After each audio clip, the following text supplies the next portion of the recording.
Recently, I watched Puss in Boots: The Last Wish. I didn't really know what to expect going in. The movie got overwhelmingly positive reviews on Rotten Tomatoes, and most online reviewers I highly respected liked it a lot.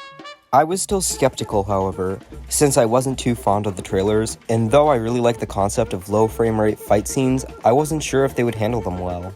After watching and discussing it, I can easily say I was pretty impressed with this movie. The most obvious thing this movie does right is the animation and style. This movie looks super good. I'm not really fond of how most movies try to have super stylish animation like Spider-Verse, as a lot of the times the movies end up looking ugly or missing the point of the stylization.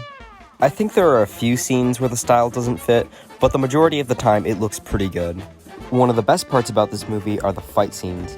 I love the coordinated chaos of lots of moving parts, and watching the characters zip around is really fun. I also really like how the movie takes inspiration from Smash Online and lowers the frame rate. I do think they mishandled it somewhat, however. It never stays low FPS for very long, and the fight scenes are pretty short. I also think that sometimes the way they transition into a low FPS is very noticeable and jarring, and there will be multiple characters moving at a normal FPS during these fights. It strongly reminds me of old animes where there'll be computer animated things that move smoothly while everyone else is still low FPS. It just looks so bad. Those aren't really huge gripes though, and the fighting's still really good and creative. Pretty early in the movie, Puss loses a sword to a character we'll be coming back to later. This means most of the time he has to defend himself with other means, meaning there's a lot of frantic movement. It looks super good, and when he finally gets his sword back at the end, it feels like a milestone. My biggest problem with the fight scenes is they're too short. The fight scenes are averagely about 2 minutes long, which I get that they needed to be shorter, but come on. The score is okay. It's mostly Spanish Western inspired, and it fits. None of it is super memorable, with the exception of "Who is your favorite fearless hero?" There is one song that will forever be in my head, however, and we'll discuss that later. The writing is kind of all over the place in this movie. Most of the movie kind of just feels like an average modern kids movie, which is probably my biggest problem with the movie. A lot of the humor also falls pretty flat in my opinion. On the other hand, the writing can actually be pretty good when it wants to be. The characters swear sometimes. It's not as much as they swear in Shrek, but it still gives this movie a lot of edge. There's also a lot of dark humor, especially with Jack Horner. A lot of people die in this movie, and it's so refreshing after a lot of recent kids movies, which are super safe and bland with their humor. A lot of the themes in this movie are pretty well done. There's a lot of themes of death since Puss is on his last life. There's this one great scene towards the end of the movie where he's in a cave talking to his past lives, and he realizes how messed up he was to not value his life. And him learning later that he's okay with only having one life is great character development. Speaking of character, the characters in this movie are all great. I don't think I liked any of them at first, but they all grew on me. For example, I didn't really like Puss's voice at first, but the more he talked, the more I vibed with him as a character. Puss and Kitty's arc is really well done, and Puss is a genuinely great protagonist. All of his actions make sense. When Perrito calms Puss down and tells him that he should apologize to Kitty, he doesn't deny it or awkwardly fumble it. He just apologizes and explains his weaknesses and fears. Or later, when he's in the cave and he's talking to his other lives, he doesn't get distracted and stay with them or get convinced to betray his friends.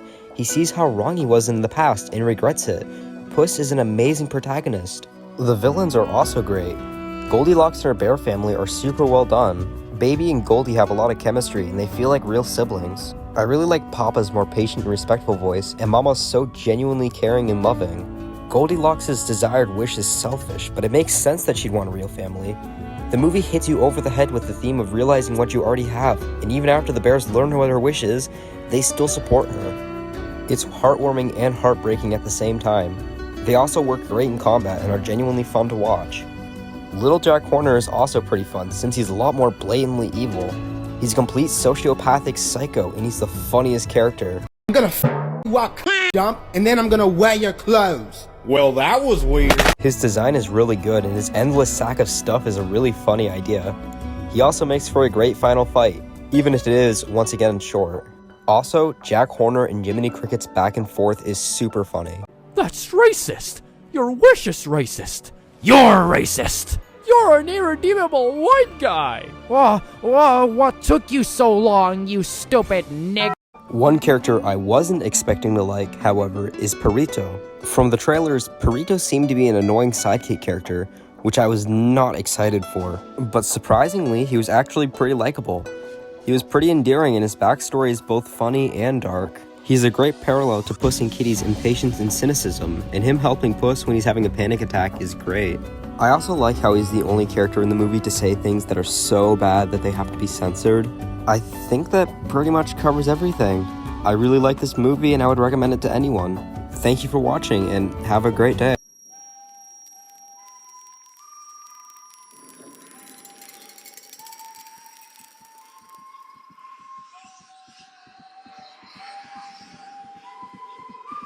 Death is the single greatest part of this entire movie. Every time his whistle played, I got chills, just like Puss. He is the most intimidating villain in this entire movie and probably in all of DreamWorks. Every scene with him instantly becomes one of my favorite scenes, and his intimidation and Puss's fear combine to make a presence on screen. At first, I kinda thought he was lame and didn't match the hype online. Then, when he and Puss first fight, I thought he was cool. Then, when he cut Puss's forehead and Puss reached up and looked at the blood on his hand, movies aren't like this anymore. This single scene, this single character interaction was enough to deny years worth of what used to be considered for kids. This scene will go on to change children's animation for years. This scene is what makes Puss and the audience fear the wolf. His design is very intimidating and creepy, and his motive being that he wants to challenge Puss's perception of the value of life is phenomenal. He's an ever-present, over-looming threat, and his theme is enough to change this movie.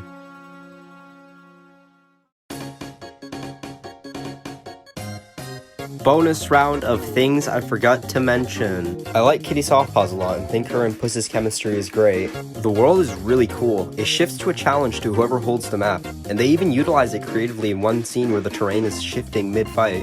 I like how on the first fight with Death, the music changes to heroic music only to come to a complete stop anytime Puss gets owned.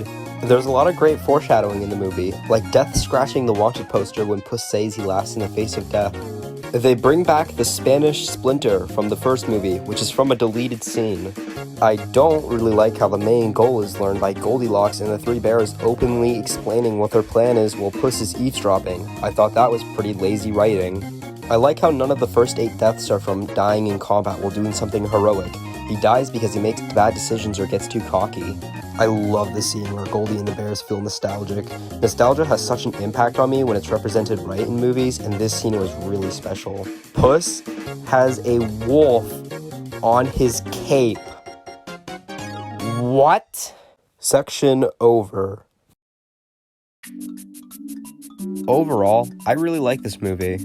I've been kind of obsessed with it lately, and I'm glad that I decided to watch it. On a scale of 1 to 10, I'd give it a very solid 8 out of 10, which is the same score I'd give to the original Shrek.